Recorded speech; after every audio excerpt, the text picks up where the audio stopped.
శరత్చంద్ర, అపూర్వ ఇద్దరు కూడా గదిలో మాట్లాడుకుంటూ ఉంటారు. అప్పుడే ఇన్స్‌పెక్టర్ దగ్గర నుంచి ఫోన్ వస్తూ ఉంటుంది. చెప్పండి ఇన్స్‌పెక్టర్ గారు అని శరత్చంద్ర అడుగుతూ ఉంటాడు.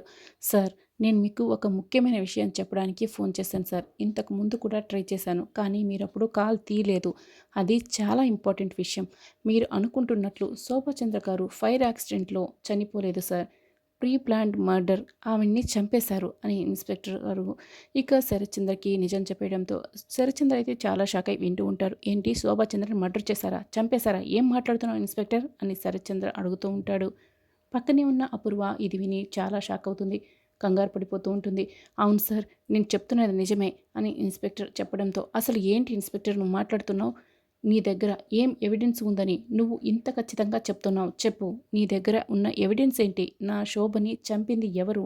నా శోభని మర్డర్ చేసింది ఎవరు? నీ దగ్గరున్న ఎవిడెన్స్ ఏంటో చెప్తావా లేదా? అని శరత్చంద్ర ఫోన్‌లోనే ఇక ఇన్స్‌పెక్టర్ నిలదీస్తూ ఉంటాడు. అయ్యో! బావకి నిజం తెలియకూడదు అని అపూర్వ చెమటలు పడుతూ అపూర్వకి చెమటలు పడుతూ బాగా కంగారు పడిపోతూ ఉంటుంది. తర్వాత భూమి కారులో వెళ్తూ ఉంటుంది. అప్పుడే శివని మళ్ళీ రౌడీలు తరుముకు వస్తూ ఉంటారు. దాంతో శివ పరిగెడుతూ వచ్చి భూమి కారు కింద పడిపోతాడు.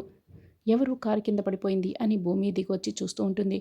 ఇంకొంతమంది జనాలు కూడా అక్కడికొచ్చి గుమికూడతారు. అప్పుడే శివని లేపుతూ ఉంటారు. అప్పుడే భూమి శివని చూసేసి, "శివ, నువ్వా? నువ్వు బానే ఉన్నావా? నీకేం కాలేదు కదా?" అని అడుగుతూ ఏడుస్తూ ఉంటుంది. "అక్క, అక్క, నేను నీకోసమే వచ్చానక్క. ఇదిగో ఈ బొమ్మ.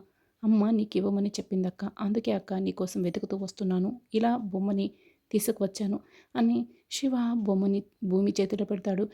భూమి ఆ బొమ్మని చూసుకొని శివని చూసి శివకి ఏమైనా గాయమైందేమోనని కంగారు పడుతూ ఉంటుంది. గతం గుర్తు తెచ్చుకుంటూ ఉంటుంది.